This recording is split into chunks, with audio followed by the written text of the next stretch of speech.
Welcome to Journey Through the Yamas Asteya, brought to you by One Down Dog on Demand. I'm Courtney, and I'll be taking this journey with you today. So, just a quick understanding of what the yamas and the niyamas are. The yamas and the niyamas are the first and second limb of the eight limb path that is outlined in the Yoga Sutras. And I always just kind of say that the Yoga Sutras is like the handbook to yoga. It describes what yoga is, why we do yoga, what are some of the challenges that we might find on our yogic journey or yogic path, and how we can either avoid them or kind of move through them, move past them. The eight limb path is a path to our highest, our best self, liberation. Some would even say enlightenment, which I've yet to experience, but looking forward to it one day. The yamas, the first limb, is restraints. So it translates loosely to mean restraints. And these are things that we want to be mindful of, tendencies that we want to be aware of in our day to day. So the yamas and niyamas are really like a moral code, right? They are. Kind of the framework with of how we should move through life, how we can implement yoga into our lifestyle and our day to day.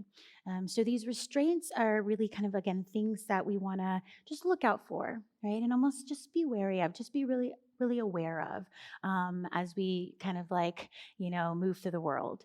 So the first yama is ahimsa, which we've done already. So please go back if you haven't practiced with us for that one. Second is satya, and now we are on asteya, which translates to mean non-stealing. Um, and obviously, the very kind of traditional thought of non stealing is like, don't take shit that doesn't belong to you, right? Don't take anything that is not yours, right? Don't steal. But I also think of energetic stealing when I think of Asteya. So, do you happen to be that person that is always kind of going to that one friend and telling them your troubles, but never really asking how they're doing, or never really exchanging energy, but you're just really kind of depleting theirs or pulling, drawing upon theirs? Are you someone who is constantly late?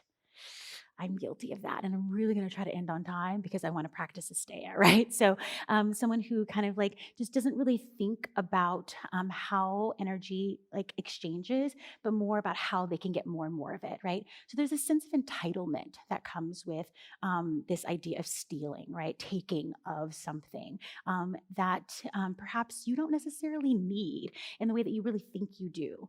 So, I do believe that a lot of us steal when we are coming from a place of lack, right? When we think that we don't have enough, or that we think that we deserve or entitled to much more than we actually need.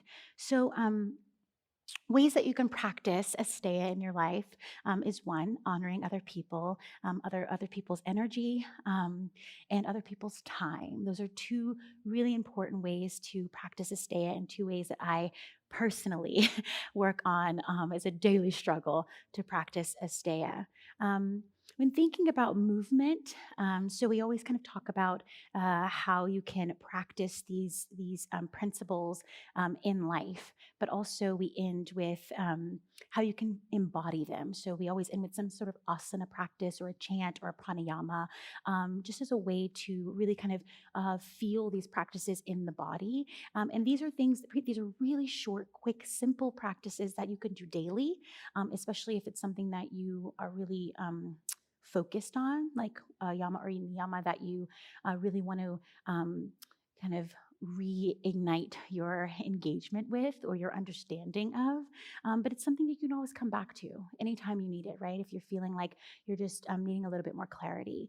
So, for me, Asteya again is about knowing that I am enough, that I have enough, that I don't need more than is necessarily granted to me or given to me by the universe, by the big uni is what I call the universe. And so, in a practice, I really want to think about just a really simple, lovely practice, but knowing that it is enough. I think so many of us come to the mat and feel like if we're not sweating, if we're not grunting, if we're not shaking, then we're not really doing yoga or we're not really stretching ourselves. But sometimes it's unnecessary, right? Just enough will carry us through. So we're gonna do a short practice that just moves the direction of the spine 6 ways, right? So 6 directions of the spine, and that's it.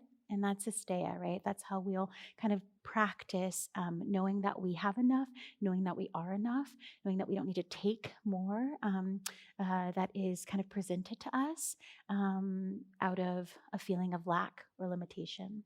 So I'm going to come off of my little poof. So if you were sitting on something with me, you can come off of it. And let's come into a child's pose. So I'm going to take my knees wide, big toes together, and release the forehead down. Arms are forward, or you can always bring your hands beside your heels for shoulder relaxation.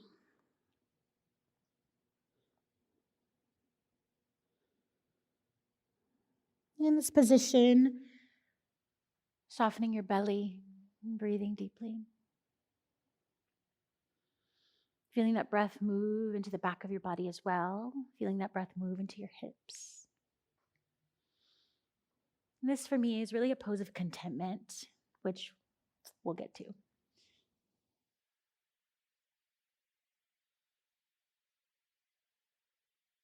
Start to walk your arms and torso over to the right. So we're stretching our left side body.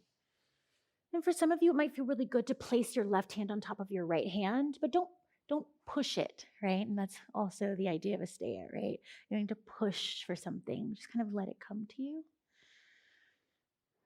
Invite. Inhale through center, and you're going to exhale over to the left. And again, some of you might feel called to place your right hand on top of your left hand. You can let your forehead come down to the earth. I'm just staying lifted so you can hear me. Breathing into your right side body. Breathing into your right hip. Inhale to center, and we're going to come to hands and knees. Cat-cows. So you can draw your knees underneath your hips. Inhale to drop your belly. Open your heart, hips high, and then exhale to press the floor away, round your back, maybe gaze towards your thighs. A few more like that. Inhale. Exhale. Inhale. Exhale. Let's take one more just like that.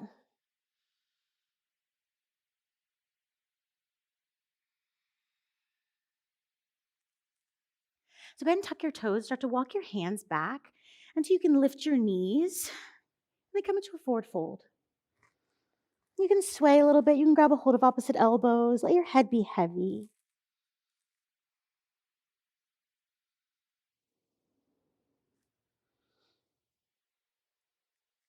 Release your arms.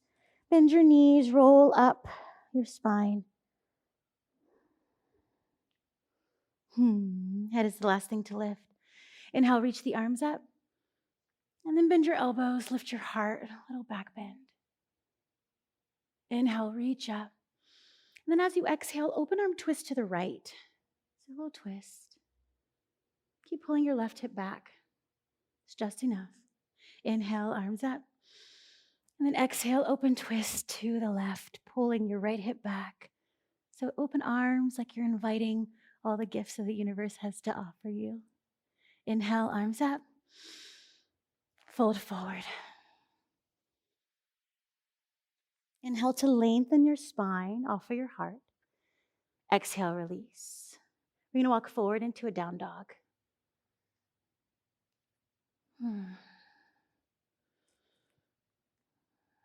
Take an inhale.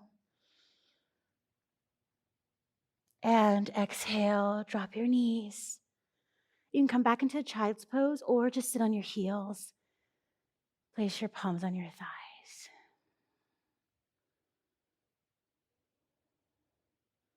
It's really simple. Side bends, some forward folding, some heart opening, some twists. You're welcome to stay in that child's pose for as long as you like, If you're lifted, you can bring your hands together at your heart. Namaste.